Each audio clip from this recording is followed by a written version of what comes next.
Each of the county governments has identified at least 5 value chains that are visible for aggregation and high prospects for value addition and industrialization.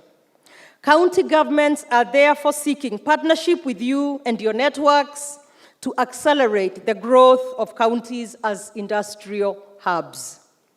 Ladies and gentlemen, some of the investment areas where we see great potential for investment and therefore collaboration include in the agriculture and agribusiness. Our counties offer vast arable land and favorable climatic conditions for a wide range of crops.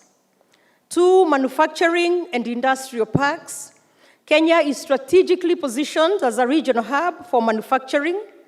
Our counties are establishing county industrial parks, offering prime locations for the diaspora community to establish manufacturing plants. 3, renewable energy. The potential for renewable energy projects in Kenya is enormous. Our counties have significant solar and wind energy potential, making them ideal for investment in clean energy solutions. Our infrastructure development. Kenya's rapid urbanization requires substantial infrastructure development. Investment opportunities abound in the construction of roads, bridges, and other critical infrastructure projects. Healthcare and pharmaceuticals. The healthcare sector in Kenya presents a wide range of investment prospects. We can explore construction and management of modern medical facilities and manufacturing of pharmaceutical products. Tourism and hospitality. Kenya's rich biodiversity and breathtaking landscapes and culture make it a premier tourist destination.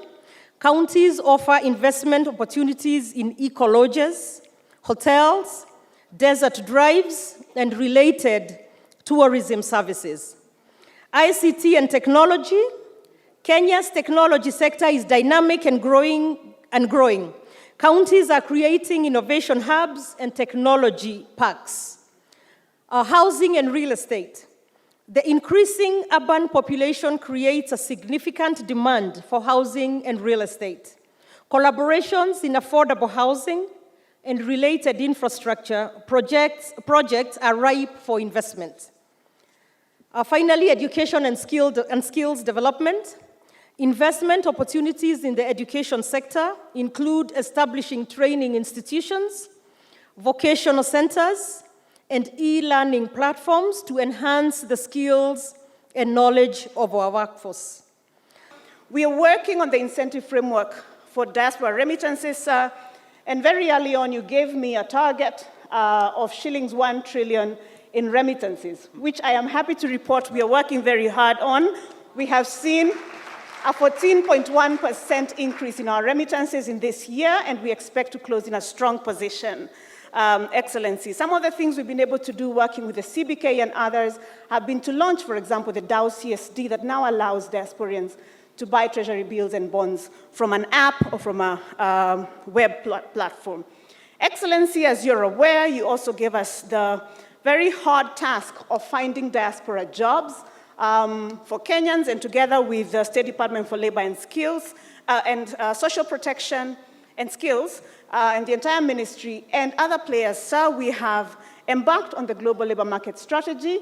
And sir, to thank you for creating the Diaspora Placement Agency that now targets our ability to really take up the fruit of our bilateral labor agreements and be able to find opportunities for Kenyans abroad. Leather is one of the lowest hanging fruits that we have. Why? Kenya is the 3rd largest holder of livestock in Africa. We have the 3rd largest herd, Kenya. And we are still importing everything leather. What are we doing with our, and by the way, we slaughter about 3 million heads of livestock every year from cows to camels and sheep and goats. This year, we have money in the budget specifically for leather. We are finalizing 3 tanneries. We are investing in completing 3 tanneries, one in Kenania here, another one in Narok, and one more place. It is the reason, and I say this with a lot of clarity, it is the reason why, again, today, our PS, Principal Secretary for Livestock, is in India. Because I had a conversation with Prime Minister Modi on their Leather Institute and Footwear Institute and how we can create a partnership. And I promised him that I would send my PS to sit down with what is going on in India, because there is a lot we can leverage on technology. There is a lot we can work with other stakeholders. And my intention is that, and I have said it publicly, we must have a sunset clause on the day we are going to be importing shoes into Kenya. We must produce leather products from Kenya because we have the leather, we have the hides and skin in plenty, we have the human capital at home, we have the market in Kenya. We have in today's newspaper an advertisement to put infrastructure and the first phase of 6 special economic zones in Kenya that have already been gazetted. The 6 special economic zones are targeting opportunities like the one my brother here is talking about. Export-led, incentivized investments. We are targeting FDI on one side. We are targeting exports of different products on the other hand, and we are building an ecosystem that will facilitate, fast track, enable that to happen fast. So we have a special economic zone here in Thika, we have one in Sagana, we have one in Nakuru, we have Dongo Kundu, we have Naivasha, we have Busia, we have Eldoret. We are looking at other opportunities in different parts of Kenya. So, but it has to be targeted, and we need to know what are we trying to achieve. For example, the one in Thika, our focus is going to be pharmaceutical companies. We want to be specific so that, because we still import 70% of our pharmaceutical commodities and products to Kenya. And it is part of the reason why I was having a conversation last week with Prime Minister Modi, because we are importing almost 50% of all those products from India. And my conversation with him was, we cannot continue doing this. He has to mobilize his companies to come and invest in Kenya with Kenyan companies, to employ Kenyans, and to produce products for Kenya and for Africa from Nairobi. Kenya is a great tech ecosystem. We have young people. We have an ecosystem that actually has huge talent, enormous expertise, creative, innovative people. And that potential, unless it's turned into opportunity and monetized, becomes a waste. And it is the reason why we have, as one of the pillars of this administration, a digital superhighway with all the attendant issues around it. We want to use the technology, we want to use the digital space to use it as an enabler of all the other government services, whether we are discussing agriculture, whether we are discussing health, whether we are discussing manufacturing. Technology and the digital space is going to be our greatest enabler. It is the reason why we made the deliberate decision that we want every government service first to be on the digital space. We now have close to 90% of government services in the digital space. Last year, we had only 350 government services. Today, we have 14,000. And we are continuing to discover some more. In fact, when we started, we thought we had 10,000 government services. We discovered that there were more than 10,000 because of what my good brother there has said, data. Now we are building a bigger ecosystem of data. We can make decisions with clarity. We can make decisions with specificity. You know, we can know we are intervening here. Let me give you an example. We decided to register all farmers. 5,000 farmers of them we now have on our digital space.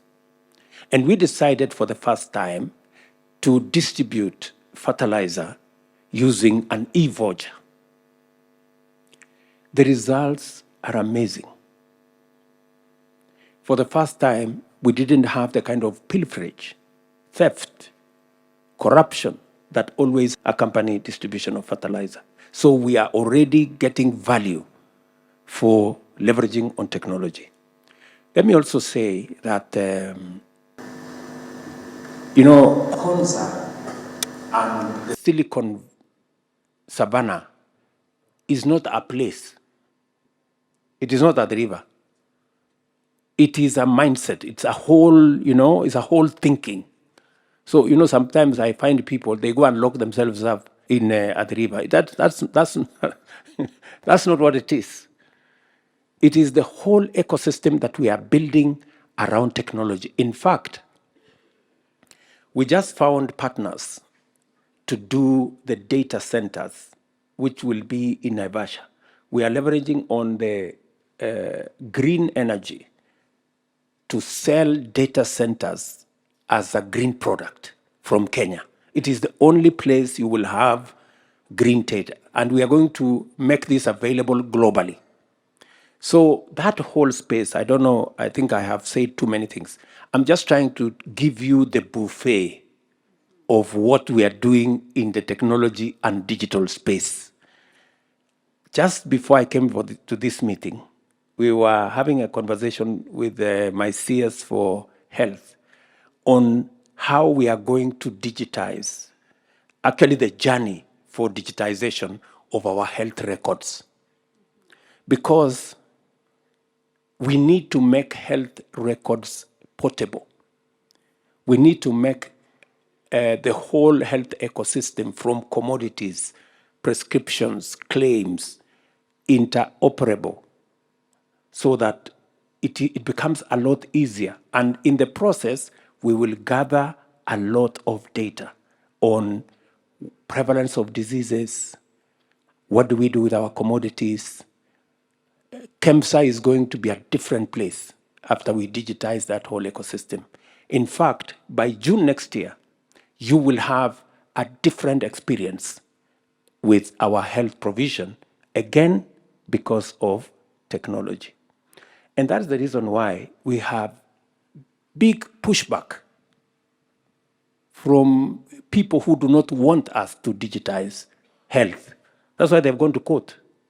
They want to stop us because they run remote hospitals that do not exist. We were being briefed about a hospital in Kinoo that is doing more surgeries than Aga Khan and Nairobi Hospital combined. So I sent my CS, can you go and look at this miracle place? And those are the people who have gone to court because they don't want us to digitize the space so that they can continue to game NHIF. I promise you, we will stop them. And we are going to digitize this space.